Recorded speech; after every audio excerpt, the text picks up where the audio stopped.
Chairman PTI को अटक jail की बी क्लास में क्या क्या सहूलियात दी गई हैं, अहम तफसीलात सामने आ गईं। पंजाब हुकूमत ने चेयरमैन पीटीआई को अटक जेल में मुतअद्दिद सहूलियात फराहम कर दी हैं। जराये के मुताबिक साबिक वजीर आजम के लिए जो 4 सेल मुख्तस किए गए हैं, उनमें हर एक का साइज 8 फीट चौड़ा और 12 फीट लंबा है। चारों सेलों के आगे एक बरामदा है जहाँ वो वर्जिश करने के अलावा टहल सकते हैं। इसके अलावा जिस सेल में चेयरमैन पीटीआई सोते हैं, वहाँ से टॉयलेट खत्म करके दूसरे सेल में बना दिया गया है, जबकि टॉयलेट की जगह नहाने के लिए बड़ा साइज शावर रूम बना दिया गया है। हाथ मुंह धोने के लिए सेल के बाहर बेसन लगा दिया गया है। चेयरमैन पीटीआई को जेल की ही खुराक दी जा रही है, अलबत्ता इस खुराक को खाने से कबल 3 डॉक्टर्स चेक करते हैं। जराये के मुताबिक साबिक वज़ीर आज़म को जेल में पहले दिन ही उनकी ख्वाहिश पर जाए नमाज, कुरान पाक और किताबें मुताले के लिए दी गई हैं। जेल में आते ही उन्हें शेविंग का सामान भी फराहम कर दिया गया था। जराये ने बताया कि महकमा दाखिला पंजाब ने 11 अगस्त को पीटीआई चेयरमैन को अटक जेल में बी क्लास देने का नोटिफिकेशन जारी किया था। जराये ने बताया कि साबिक वज़ीर आज़म को फिलहाल अडियाला जेल मुंतकिल करने के हवाले से कोई फैसला नहीं किया गया।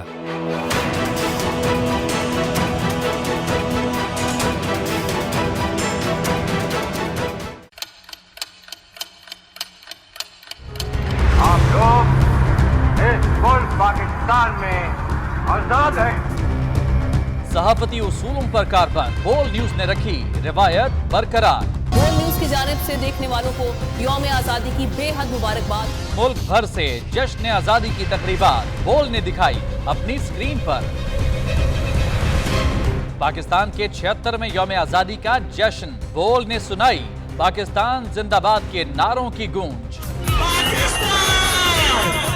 बोल की सबसे बड़ी ट्रांसमिशन में पाकिस्तान का नाम रोशन करने वालों ने दिए कौम को पैगामात। बेपनाह मुश्किलात का सामना करके इस मुल्क को हासिल किया। आज़ाद कौमों को बहुत सी कुर्बानियाँ देनी पड़ती हैं। 76 वालियों में आज़ादी का दिन जोश खरोश के साथ मना रहे हैं, क्योंकि जिंदाबाद पाकिस्तान ये है बोल की पहचान।